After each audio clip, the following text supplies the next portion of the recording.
You earn more than 99% of people. Your business is strong, your income is elite, but you still wake up at 2 a.m. running mental math. You still feel like you're one bad quarter away from panic. If you already earn more than 99% of the population, why do you still feel exposed?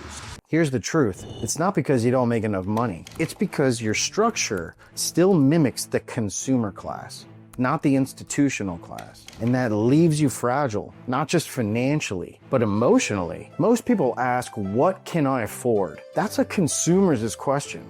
The wealthy ask, what must I endure without breaking? That's an institutional question. And that one shift changes everything. Because institutions don't diversify, they architect. Liquidity before leverage, control before compounding, certainty before growth. This is the war chest principle. And by the end of this video, I'm going to show you how to install it. The same structural system used by banks, private equity, and family offices, so that your income funds a machine and the machine funds your freedom. Here's why you should listen. I've analyzed over 1,200 high-income earners, and what I found is this. The difference between being well-paid and being truly wealthy isn't income, it's structure. And the system that works, it's called stack, shield, scale. Institutions use it to survive recessions, wars, and crashes. And in this video, I'll show you how to use it too. So you stop living on hope and start living on a system. Before I show you how to shift your beliefs about income, I need to show you how I had to shift mine. Not because we had the same beliefs or that we have the same beliefs, but because mine were holding me back and I didn't even know it. This story is dumb. And honestly, it's embarrassing, but it changed how I think about money forever. Years ago, I bought a belt, a Nordstrom rack. It was 70 bucks. Not long after I got it, the buckle broke. One tiny screw just popped off and it went loose. Now I had a choice though, buy a new belt or try to fix it. And guess which one I chose? I decided I was gonna fix it myself. So first I drove to Home Depot and I walked aisle after aisle looking for the perfect screw. Nothing fit. I had wasted 2 to 3 hours of my life trying to fix a $70 belt. And at the time, professionally speaking, my time was worth about $400 an hour. So that belt, it cost me about $800 to $1,200, factoring in opportunity costs. And the worst part, I thought I was being smart. I thought I was saving money. But really, I was just being dragged around by bad programming. That old voice in my head said, don't let the store win. Don't waste money. Fix it yourself. But I never questioned where that voice came from. And because I didn't examine that belief made the decision for me. The screw wasn't the problem, the belief was. And the cost wasn't $70. It was time I'll never get back. I could have spent that with my sons, being present with my wife, building something that actually matters. But that's what bad programming does. It doesn't just cost you money. It costs you presence, it costs you growth, and it costs you peace. And it doesn't just affect you, it affects the people you love. So I'm not sharing this story because I think you have the same belief. I'm sharing it because all of us, at some point, are led by beliefs that we never even think to question. And if you want to build real wealth, not just income, you have to be willing to ask, what beliefs are quietly making my decisions for me? Because that's where real change starts. So now that I've shown you one of my old beliefs, let's talk about one of the most dangerous beliefs that high income earners still hold. It's not about how much money you make. It's about what you believe income is for. Because what you believe about income determines everything about how you build wealth. And when you zoom out, the difference between the poor, the middle class, and the wealthy isn't just income. It's this. They believe different things about what income is supposed to do. So let me show you what I mean. For the poor, income has one job: survive. Pay bills, keep the lights on, put food on the table. Debt is scary. Debt's scary to poor people. It's something to avoid, and every dollar has a destination. Rent, gas, groceries. There's no system, no structure. There's just a constant loop of earn, spend, start over. That's not because they're lazy. It's because survival leaves no space for strategy. Now, the middle class, they believe income is for upgrading their life. It's about better credit so that they can qualify for more debt, to buy more expensive liabilities like a newer car, a bigger house, a nicer vacation. They don't avoid debt, they use it, but not to build wealth, to fund lifestyle. And when cash gets tight, they sell assets, effectively cutting off compounding. and then the cycle starts over. It looks comfortable from the outside. Just check Instagram. But it's still fragile. It's just a high-end version of being exposed. But the wealthy, they believe income is for buying more income. Their earned income funds the system, and the system buys the lifestyle. They use income to build infrastructure, businesses, real estate, private lending, and when they need cash, they don't sell the asset. They borrow against it. Why? Because that preserves the compounding. The cash flow services the debt, the equity keeps growing. They've learned a rule that most people never hear. Don't spend earned income. Spend cash flow from the assets, but don't spend earned income. And the glue that holds all of this together is something that most investors don't even know exists. It's a base layer that absorbs shocks and it launches opportunity. A structural foundation that gives them control in any market. I call it true liquidity. And it's the reason that wealthy families can stay calm during chaos. It's also the reason why they can expand while everyone else is contracting. So let's recap the belief ladder. For poor people, income equals survival. For middle class, income equals lifestyle. For the wealthy, income builds the system, and the system, it's designed to buy freedom without ever breaking compounding. All right, so now you understand how the wealthy think differently about income. They use it to buy systems that buy their freedom. So now the question is, how do you actually build that system? How do you move from high income to permanent wealth? Well, this is where the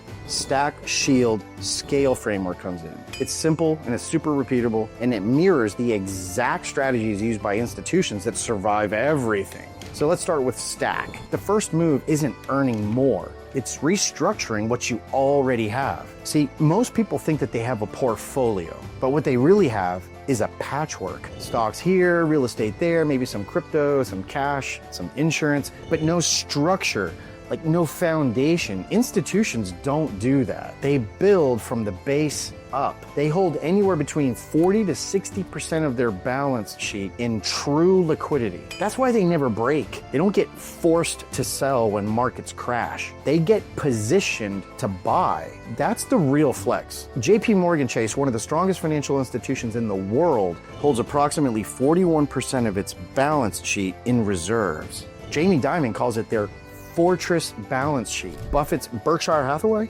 over $334 billion in short-term assets. That's not cash for spending. That's cash for control. Blackstone, the largest private equity firm on earth, holds over $177 billion in dry powder. Steven Schwartzman put it best. Our patient capital and large dry powder balance benefits our investors over time. That's the power of stack. It's just not about hoarding, it's about positioning. So this is the first phase. Your goal is simple. Restructure what you already have until your foundation mirrors theirs. Not just save a slice of income.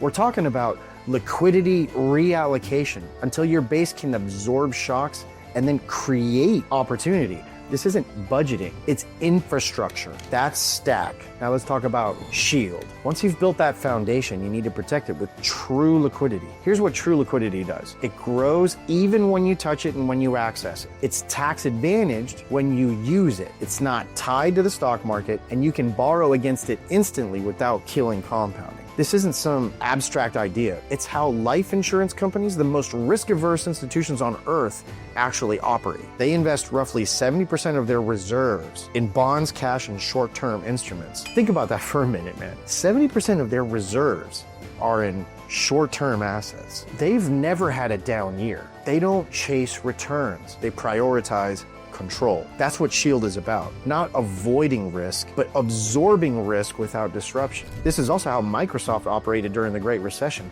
They had $30 billion in reserves and still issued debt instead of touching their own cash.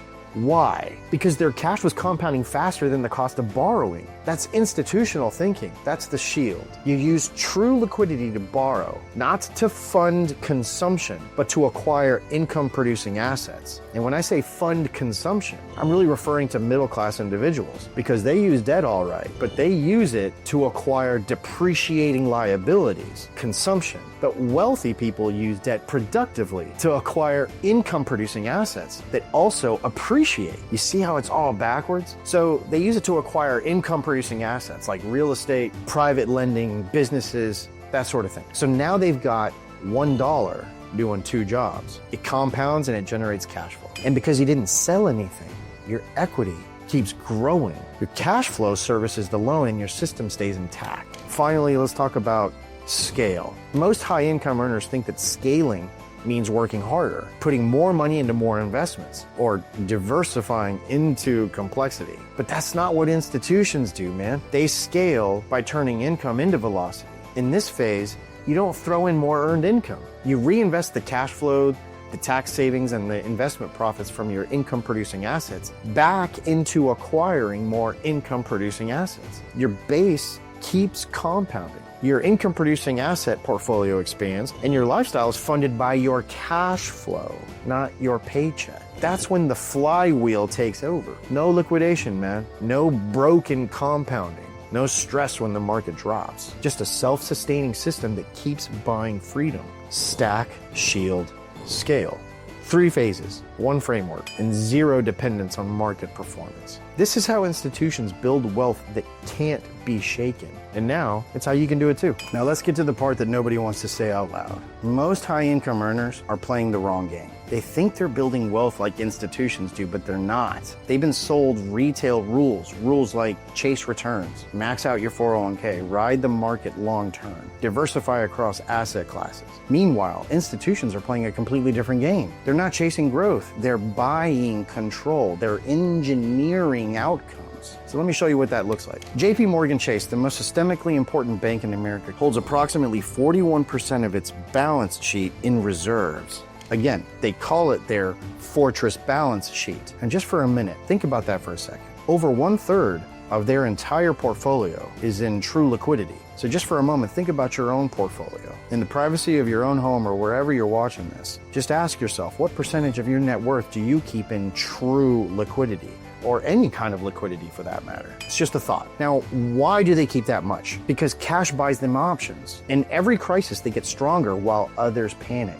Blackstone, with over $900 billion under management, holds over $177 billion in dry powder. That's nearly 20% of everything that they control. Berkshire Hathaway, again, Warren Buffett's firm, sits on over $334 billion in short-term assets. He's not doing that to wait for the perfect return. He's doing that to be ready. He's ready to act. He's ready to acquire. He's ready to play offense. And Microsoft, again, same story. Back in 2009, even with $30 billion in reserves, they issued $3.75 billion in debt. Why? Again, it's because their capital was compounding faster than the borrowing rate. That's called leverage done right. Now compare that to the average high income entrepreneur. Strong income, great business, maybe even some investments, but they're still sitting on less than 5% of their net worth in liquid assets. When the market drops, they're forced to sell, or worse, they freeze. When opportunity shows up, they're not positioned. They're exposed. Meanwhile, private equity firms are buying distressed assets. Family offices are acquiring stuff at discounts. Institutions are scooping up all the cash flowing deals from those who are panicking. They're not smarter. They're just structured. They didn't get lucky, they got liquid. This is the system design that retail financial advice never talks about. But how can they talk about something that they don't even understand? You don't need to beat the market, you need to build like an institution. And when you do, you move from hoping you're okay to knowing that you're unshakable. Look, I get it. For some of you, this might feel like a completely different way of thinking about money. Because it is. You've been taught to optimize for returns, to stay fully invested, to chase growth, but that's not what institutions do. That's not what unshakable wealth is built on. What I'm showing you here, this isn't about investing. It's about infrastructure. It's not about trying harder. It's about building smarter. Because at the end of the day, you don't rise to the level of your income. You fall to the strength of your system. So here's what I pray that you understand. Every month that one delays implementing a strategy like this is a month you never get back. It's another month where high income disappears into lifestyle. Another month where you build without a foundation. Another month where your capital, if it's sitting in something like a checking account, compounds 0 times. The wealthy don't make that mistake. They never spend their earned income. They use it to build the system that buys the cash flow. The cash flow funds the lifestyle. That's why they sleep at night, and that's why they don't panic. That's why they last. You've already proven that you can earn at an elite level. Now it's time to protect that, to leverage it, to scale it like an institution would. So here's your next step. Head over to warchestprinciple.com. You'll get access to a full private briefing that I put together breaking down the stack shield scale system in extreme detail. You'll see the exact architecture, the psychological shifts, and the numbers behind every move. You'll also get a free PDF that I put together. It's created just for this. It's called How the Wealthy View Earned versus Passive Income. It'll walk you through how to exit the earned income treadmill and how to start building a system that pays you forever. So if this hits something in you, and if you're done playing defense, and if you're tired of hoping and ready to build like an institution, go to warchestprinciple.com. In the meantime, I hope this message blesses you. I'll see you all on the front lines. God bless.